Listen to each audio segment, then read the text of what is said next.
한번 좀 인사했으면 좋겠습니다. 이렇게 인사할까요? 메리 크리스마스. 다음 주입니다. 멀지 않았습니다. 이 자리가 좀 따뜻하고 그러다 보니까 지금 이제 이 눈꺼풀이 굉장히 무겁게 느껴지시는 분들이 계세요. 옷이 또 너무 두꺼우신 분들은 조금 가슴을 푸시고 예배 드리는 데 있어서 정신이 혼미해지지 않도록 그렇게 집중해 주시길 바랍니다. 오늘 청지기 주일을 맞이해서 많은 분들을 이렇게 직분자들을 세웠습니다.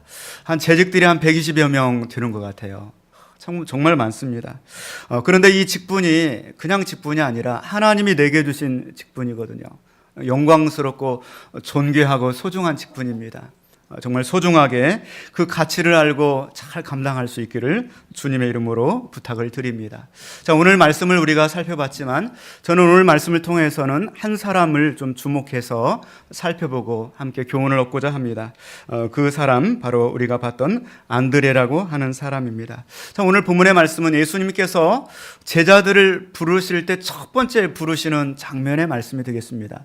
한번 여러분께 제가 질문을 해보겠습니다. 예수님의 12 제자 중에서 가장 먼저 부름받은 제자가 누구일까요? 가장 먼저 예수님의 첫 번째 제자 누굽니까? 네? 아우, 도와주셔서 감사합니다. 네. 베드로가 아니죠. 예수님의 제자를 이야기하면서 보면은 거의 대부분이 베드로, 안드레, 야고보, 요한 이렇게 나가요. 그러다 보니까 예수님의 첫 번째 제자는 베드로다, 이제 이렇게 알려져 있어요.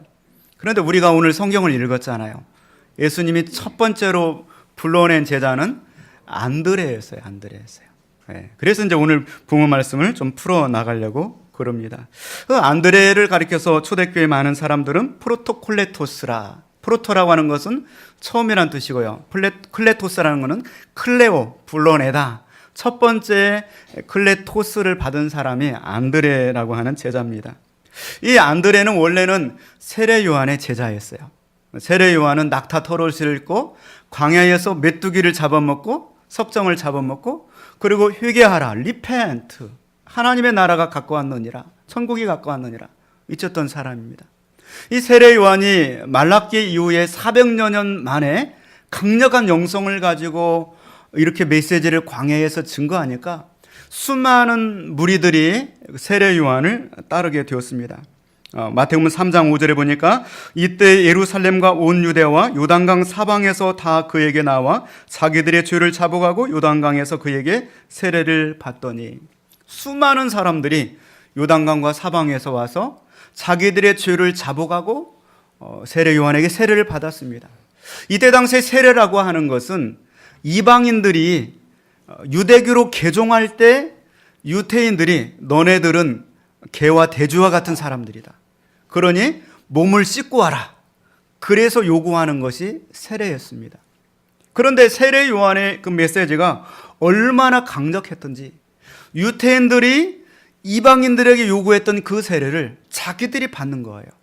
그 얘기는 바로 내가 개와 돼지와 같은 죄인입니다, 그러면서 자기 죄를 회개하고 세례받는 그 놀라운 역사가 일어나게 되었던 것입니다. 수만 명의 사람들이 세례 요한의 제자가 되었어요. 세례 요한은 당대에 센세이션을 일으키면서 최고의 혜성과 같은 선지자로 등장하였고요. 그 수만 명의 제자들 중에 하나가 바로 안드레라고 하는 제자였습니다. 그런데 어느 날 이 세례 요한이 자기 제자들과 함께 있는데 예수님께서 지나가시는 것을 보는 거예요. 패싱 바이 이렇게 돼 있어요. 그냥 지나가시는 거예요. 예수님께서 지나가시는 것을 보면서 하나님의 어린 양이로다 외치는 거죠. 다른 성경에 보면은 세상 죄를 지고 가시는 하나님의 어린 양이로다. 세상 죄를 진다는 얘기는 세상의 죄를 짊어진다는 얘기고, take away, 세상의 죄를 제거하시는 분이라는 뜻이에요. 자, 그 얘기를 듣고서 그 수만 명의 그 세례 요한의 제자들 속에 동요가 일어나게 되는 거죠. 아니, 우리 그 위대한 그 대단한 그 세례 요한 선지자가 누군가를 그렇게 지칭한 적이 없었는데, 그리고 그 수만 명의 무리 중에서 예수님을 따르는 세례 요한의 제자들 중에서 이탈하는, 배신하는 사람들이 나오게 된 거죠. 그 내용이 오늘 37절입니다. 우리 37절 말씀 한번 같이 봅니다. 두 제자가 그의 말을 듣고 예수를 따르거늘. 자, 이 많은 제자들 중에서 예수님을 따른 제자가 몇 명 나옵니까? 두 제자가. 이 얘기는 많다는 얘기예요? 적다는 얘기예요? 적다는 얘기예요. 그 수만 명의 세례 요한을 따르는 제자들 중에 두 제자가 예수님을 따르게 되는 것이죠. 어떻게 보면 요한의 입장에서 보면은 서운한 일일 수도 있어요. 아, 배신자네 저거. 나를 따라다니고 그렇게 어떻게 가르쳤는데 갑자기 예수님이 나타나니까 나를 배신하고 예수님을 따라가. 네. 그런데 오늘 예수님을 따른 이 두 제자 중에 하나가 바로 안드레죠. 안드레. 이 안드레 입장에서 보면은 결코 쉽지 않은 선택이었을 것이라는 거죠. 왜냐하면은 인간은 관계를 중요시하게 합니다. 자기와 자기 스승인 세례 요한과의 관계가 있는데, 그리고 자기와 자기 동료 제자들과의 관계가 있는데, 그 관계를 깨면서까지 예수님을 따라야 했을까? 그 수많은 이 수천 명의 제자들은 그렇게까지는 결단하지 않았어요. 그런데 안드레는 결단을 한 거예요. 그 스승과의 관계, 또 자기의 동료들과의 관계를 깨면서까지도 예수님을 따라야 되겠구나 선택을 하는 거죠. 여러분, 우리가 신앙생활을 하고 교회의 중직자가 된다는 것은 쉽지 않은 것입니다. 왜냐하면 여러분은 세상 속에서 관계가 얽혀져 있는 존재들이기 때문이에요. 믿지 않는 남편이 있을 수도 있고요. 부모 자식 간에, 이웃 간에 어떤 관계가 얽혀져 있어요. 그 관계가 때로는 흐트러지고 때로는 불편해질 수도 있는데, 그거를 감수하면서도 우리들은 주님을 따르면서 오늘 직분을 감당해야 되는 것입니다. 할렐루야. 때로는 주일 성수를 위해서 남편이 산에 가자고 외치는데, 이 추운 날은 산에 가야 돼 외치는데도 불구하고 나는 그 관계의 불편함을 감수하면서 예배를 드리러 나와야 되는 것이죠. 때로는 11조 생활을 해야 되고, 때로는 봉사하고 헌신하고, 그것도 나만 하는 것이 아니라 우리 자녀들에게 대를 물려가면서 믿음으로 살자고 해야 되고요. 그것도 우리 가정으로는 모자라서 옆집에 있는 아무개에게, 아랫집에 있는 누구에게, 아무개 엄마에게 우리가 예수 믿으며 믿음으로 살자고 기쁨으로 전도하는 것이고요. 오늘 같은 새벽에 얼마나 춥습니까? 그런데 새벽에 나와서 하나님 앞에 예배드리며 기도하는 것이고요. 주중에 수요 1, 2부 예배로 금요 철야로 나와서 하나님께 부르짖어 기도하는 것이죠. 이거는 바로 안드레를 보면서 우리가 도전받아야 될 과제인 것이죠. 오늘 우리가 직분자로서 직분을 감당한다는 것은 어떤 관계가 더 중요한가 하는 것을 묻는 것입니다. 안드레는 어쩌면 자기 스승과의 관계, 자기 동료들과의 관계가 정말 중요할 수도 있었지만, 예수님을 만나고 나서는 그 모든 관계 속에서 최우선의 관계를 선택하는 결단을 하였다는 것이죠. 전도를 해보면 어떤 사람은 나는 정말 예수를 믿고 싶은데 그 관계 때문에 시어머니가 불교 신자고 제사를 모셔야 되는데 내가 어떻게 예수를 믿어요? 또 남편이 저렇게 불교 철저한 신자인데 내가 어떻게 예수를 믿어요? 어떤 이 관계 때문에 주님 앞에 나오지 못하고 있는 사람들이 너무나도 많다는 것이죠. 비단 이 관계뿐만이 아니라 여러분이 앞으로 이제 직분자로서 직분을 갖고 이 직분을 감당을 해야 되는데, 어떤 이러한 관계들, 또 이러한 어떤 여러분을 얽어매고 있는 어떤 그런 것들 때문에 우리가 이 직분을 감당하는데 어려운 요소들을 가질 수가 있다는 것이죠. 그런데 이러한 이 관계에 있어서 안드레는 어떻게 그가 예수님을 따르는 그 수만 명의 제자들 중에서 모두가 다 어떤 인간관계, 이런 관계를 더 중요시 했는데 예수님을 따르는 결단을 할 수 있을까 하는 것입니다. 이런 생각을 해볼 수가 있죠. 아마 이 안드레 입장에서 예수님과 자기 스승을 견주어 보는 거예요. 비교 견적을 내본 거예요. 그러고 보니까 예수님이 좀 더 잘생겼고 더 매력적이고, 말씀도 세례 요한은 좀 거칠고 독사 이 새끼들아 이러는데 예수님 부드럽게 심령이 가난한 자는 이렇게 말씀하고, 그러니까 예수님이 더 끌리는 것 같아. 그래서 이 차세대 주자인 예수님을 선택했을 것이다. 아마 우리가 그렇게 생각할 수도 있지 않을까. 그래, 정말 그럴까요? 정말 어떤 예수님과 세례 요한을 비교해서 좀 더 나은 그러한 선택을 내서 예수님을 따른 것일까요? 절대로 그렇지 않다는 거예요. 왜냐하면 세례 요한이 예수님을 고백하는 그 내용들을 보면 알 수가 있습니다. 세례 요한은 예수님을 이야기하면서 자기와 비등비등한 사람으로 인정하지 않았어요. 마태복음 3장 11절 말씀 보니까 나는 너희로 휴게하게 하기 위하여 물로 세례를 베풀거니와 내 뒤에 오시는 이는 나보다 능력이 많으시니 나는 그의 신을 들기도 감당하지 못하겠노라. 그는 성령과 불로 너에게 세례를 베푸실 것이요 손에 키를 들고 자기의 타작마당을 정하게 하사 알곡은 모아서 곡간에 들이고 쭉정이는 꺼지지 않는 불에 태우시리라. 세례 요한이 적어도 예수님을 고백하고 그가 이 말하고 있는 그 내용들을 바라보면 세례 요한과 예수님은 천지차이예요. 어떤 비등비등한 이러한 관계가 절대로 아니라는 거죠. 요한복음 1장 26절 말씀에도 나는 물로 세례를 베풀거니와 너희 가운데 너희가 알지 못하는 한 사람이 섰으니 곧 내 뒤에 오시는 그이라. 나는 그의 신발끈을 풀기도 감당하지 못하겠노라 하더라. 또 요한복음 3장 29절 말씀 보면은 신부를 추하는 자는 신랑이나 서서 신랑의 음성을 듣는 친구가 크게 기뻐하나니 나는 이러한 기쁨으로 충만하였노라. 그는 흥하여겠고 나는 쉬하여야 하리라. 세례 요한은 그 예수님을 바라보면서 그분은 하나님이시고 나는 그 앞에 아무것도 아니다. 그렇게 고백을 했던 것입니다. 저는 성도 여러분, 예수님은 하나님이신 줄로 믿습니다. 말씀이 육신이 되어서 이 땅에 오신 하나님이시지 어떤 세례 요한과 비교할 수 있는 대상이 전혀 아니라는 것입니다. 그래서 그가 고백하는 내용이 바로 베드로 자기 형님에게 찾아가서 내가 메시아를 만났다고 고백하는 거예요. 그는 하나님을 만났기 때문에 하나님을 선택한 것이죠. 세례 요한하고 자기 스승하고 비교해서 선택한 것이 아니라는 거예요. 그럼 우리가 직분자로서 우리가 하나님을 감당하는데 가장 중요한 것은 바로 이것입니다. 하나님을 만나는 것이에요. 남편이 산에 가자고 하는데 그것하고 하나님이 주신 사명하고 이걸 비교하는 것 그 자체가 이거는 믿음 없는 거예요. 그렇잖아요. 내가 메시아를 만났다 하고 그 다음 것들은 다 비교가 되지 않는 거예요. 그런 것입니다. 여러분, 절대적인 가치를 예수 그리스도 안에서 발견하셔야 됩니다. 그래야만 올해 내 삶의 우선순위를 이곳에 두고 하나님의 사명을 우선적으로 감당할 수가 있는 것이지 어떤 두 개의 비슷한 가치를 놓고 견주는 것이 아니라는 것을 기억하시기 바라요. 주일을 성수하는 것이고 주일날 어디 가는 것하고 이거를 놓고서 선택할 문제가 아니라는 거예요. 주일을 성수하는 것은 생명을 살리는 것이고 하나님의 명령이 되는 것이죠. 내가 저울질을 해야 될 그런 문제가 아니라는 것입니다.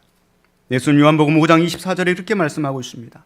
내 말을 듣고 나 보내신 이를 믿는 자는 영생을 얻었고 심판에 이르지 아니하나니 사망에서 생명으로 옮겼느니라. 아멘. 우리가 주님을 믿는다는 것은 사망이나 생명이나 이 문제지 어떤 크고 작은 것들을 놓고 비교하는 것이 아니에요. 정말 크고 작은 것을 놓고 비교하는 거라면 우리는 크리스천으로서 다 양보해야 돼요. 그렇잖아요. 그러나 이것은 절대로 양보할 문제가 아니라는 것입니다. 요한복음 6장 35절 말씀에도 나는 생명의 떡이니 내게 오는 자는 결코 줄이지 아니할 터요 나를 믿는 자는 영원히 목마르지 아니하리라. 영원히 목마르지 아니하리라. 영생에 관한 말씀을 하는 거예요. 좀 길게 사느냐의 문제가 아니라니까요. 70년 내가 사는데 좀 80년을 더 살 수 있는 방법을 선택하는 것이 아니라 영원한 영생을 선택하는 문제라는 것이죠. 이것은 바로 절대적인 우선순위가 있는 것입니다. 예수님에게 복음이 있고 여러분의 죄 문제를 해결하고 또 천국의 기쁨이 있는 그 절대적인 가치를 하나님께서 우리에게 주셨다는 것이죠. 바로 그 가치를 우리가 붙들고서 직분자로서 사명을 감당해야 될 줄로 믿습니다. 이 안드레라고 하는 사람은 자기 스승은 인간으로 보았지만 예수님은 하나님으로 보았기 때문에 예수님을 선택한 줄로 믿습니다. 이 안드레의 이름의 뜻은 강인하다, 남자답다 그런 뜻을 가지고 있어요. 근데 성경을 이렇게 살펴보면 안드레의 이름이 별로 나오지 않아요. 한 12번 나오는데 이 안드레의 이름이 나오는 것도 보면은 좀 남자다운 구석이 별로 안 나와요. 좀 존재감이 별로 없어요, 사실. 그가 첫 번째 제자로 부르심을 받았는데 그 뒤에 내용을 보면은 별로 안드레가 나오지가 않아요. 네. 사실은 첫 번째 제자로 안드레가 부름을 받고 그리고 바로 가서 한 일이 자기 형인 베드로를 예수님께 전도한 거거든요. 내가 메시아를 만났다. 하나님을 만났다. 그렇게 전도를 했습니다. 그리고 그 뒤로 많은 제자들을 예수님 마태도 부르고 레위도 부르고 여러 제자들을 부르셨어요. 그래서 제자들의 무리들이 많아졌어요. 그리고 제자들은 지금 그 12명의 우글거리는 그 남자들이 막 혈기가 넘치는 남자들이 서로 막 경쟁을 하는 거예요. 누가 높으냐 막 싸우고요. 요한 같은 거는 어머니까지 동원해가지고 치맛바람을 일으켜서 주님의 나라에 우편에 좀 높은 자리에 앉게 해달라고 그렇게 부탁까지 했어요. 그런데 안드레는 그 경쟁에서 철저하게 소유되어 있었어요. 아예 관심도 없었던 것 같아요. 예, 그랬던 것 같아요. 그런데 성경의 이 말씀을 이렇게 살펴보면은 예수님께서도 안드레를 부를 때 이미 아셨을 것 같아. 예, 어떻게 아셨을까요? 안드레를 첫 번째 부르셨지만 나중에 베드로를 탁 데려왔을 때 그 이름을 바꿔주잖아요. 딱 보면서 시몬이었었는데 게바라, 반석이다. 그렇게 이름을 바꿔주잖아요. 42절 말씀 한번 같이 볼까요? 데리고 예수께로 오니 예수께서 보시고 이르시되 내가 요한의 아들 시몬이니 장차 게바라 하리라 하시니라. 게바는 번역하면 베드로라. 예, 베드로를 처음 딱 보는 순간에 안드레보다 얘가 훨씬 더 낫네. 예수님 아셨던 것 같아요. 안드레는 부르고 나서 이름 안 바꿔줬어요. 그냥 놔뒀어요. 그런데 베드로는 이름도 바꿔주면서 안드레가 여기 베드로에게 밀릴 것을 아셨던 것 같아요. 예. 자, 그러면 안드레 입장에서는 얼마나 섭섭해요. 자기가 최초의 제자인데 자기는 존재감이 없이 어떤 방송 분량이 나오지 않아요. 거의 다 베드로 중심으로 그때부터 전개해 나가는 거예요. 그런데도 불구하고 묵묵히 자기 자리를 지키는 거예요. 할렐루야. 여러분, 직분자들로서 앞에서 정말 서서 영광받는 사람 많지 않아요. 묵묵히 자기 자리를 지키시길 바랍니다. 정말 그렇다고 해서 안드레가 무능한 사람이었을까요? 절대로 그렇지 않습니다. 안드레의 이름이 한 12번 정도 나오는데 그는 항상 옳은 일만을 선택해서 했어요. 베드로는 막 실수도 하고 구중도 듣고 굉장히 그랬습니다. 그러나 안드레는 늘 옳은 자리에 서 있었습니다. 별로 안드레의 흠을 찾아볼 수가 없어요. 마치 구약 성경에 나오는 요셉처럼 별로 흠을 찾아볼 수가 없어요. 여러분, 예를 들어서 안드레를 이렇게 소개를 해볼까 합니다. 어느 날 호평동에 안드레가 이사를 왔어요. 그리고 어느 날 지나가다가 너무나 예쁘고 아름다운 교회를 딱 봤는데 저기 한번 가보고 싶다는 마음이 있었는데 LNTC 훈련을 받는 아무개 권사님 나오셔서 전도를 했어요. 그래서 못 이기는 척 하고 나와서 교회 와서 보니까 분위기도 괜찮고 성가대 찬양도 좋고 그래서 등록 카드를 탁 냈어요. 근데 온 성도들이 막 기뻐해주고 환영해주고 좋아하는 거예요. 또 신앙생활을 해보니까 마음이 평안하고 너무 좋은 거죠. 그래서 자기의 형을 당장 인도를 했어요. 그랬더니 또 베드로가 좋아할까 했는데 베드로가 자기보다 더 좋아하는 거예요. 우리들 교회를. 등록을 딱 하고 또 온 성도들이 베드로를 환영을 해주는데 베드로를 보니까 자기보다 더 열심히 믿어. 아침 일찍 나와서 눈도 치우고 차량 운행도 하고 막 더 열심히 믿는 거예요. 그리고 1년 동안 했는데 2017년도 12월 셋째 주일 날 직분자 임명을 하는데 서리 입사 명단에 베드로 임명을 하는 거예요. 안드레가 너무 기뻤어. 야, 내가 전도한 우리 형님이 베드로가 집사님이 되다니. 막 박수를 쳐줬어요. 그런데 자기 이름은 안 부르네. 자기 이름은 안 부르네. 얼마나 속상해요. 그렇잖아요. 그런데도 그 다음 1년 동안 꾸준하게 교회를 더 나오는 거예요. 잘 나와서. 그 다음에 임명받는 거예요. 여러분, 안드레가 그런 사람이에요. 자, 안드레 남자답잖아요. 변함없고. 이 안드레 믿음 있어요, 없어요? 어쩌면 베드로보다 더 믿음 있는 사람. 예수님께서 첫 번째 안드로를 선택한 이유가 있다니까요. 만약에 베드로를 선택하고 그렇게 했다면 베드로는 떠나갔을지도 몰라요. 근데 안드레는 끝까지 자기 자리를 지키면서 섬기는 거예요. 그는 정말 그릇이 컸어요. 정말 산에 닿았습니다. 다른 사람들은, 다른 제자들은 누가 높으냐? 그리고 그곳에 예수님 십자가 지실 때까지 관심이 있었어요. 안드레는 그곳에 아무런 관심 없었어요. 누가 높으냐? 이건 중요하지 않았어요, 안드레에게. 안드레에게 유일한 관심은 어떻게 하면 사람들을 예수님께로 인도할 것인가? 그 관심을 가지고 있었어요.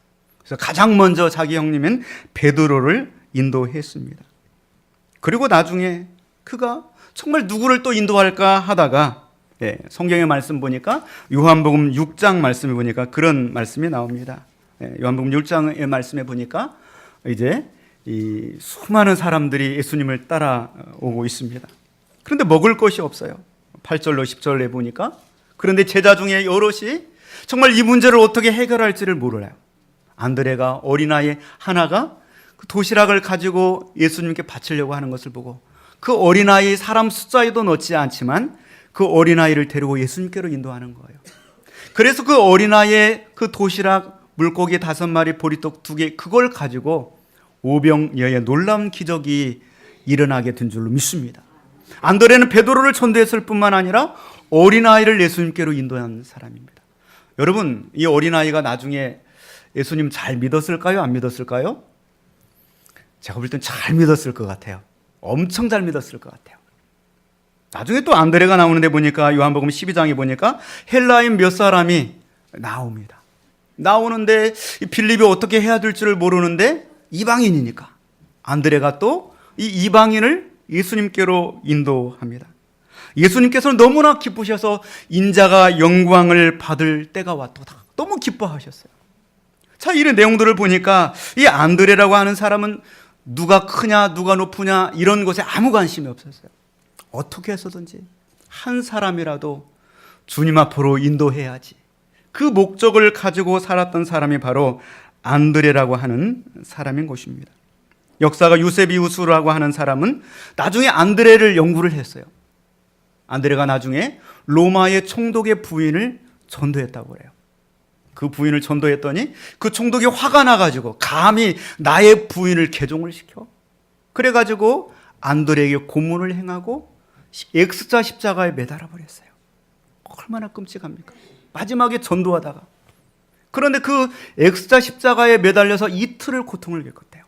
그 고통을 겪으면서 자기 앞에 지나가는 사람들을 향하여 여러분 예수 믿으세요. 그랬다는 거예요. 이야. 여러분 안드레 정말 남자다운 사람이에요. 그릇이 큰 사람입니다.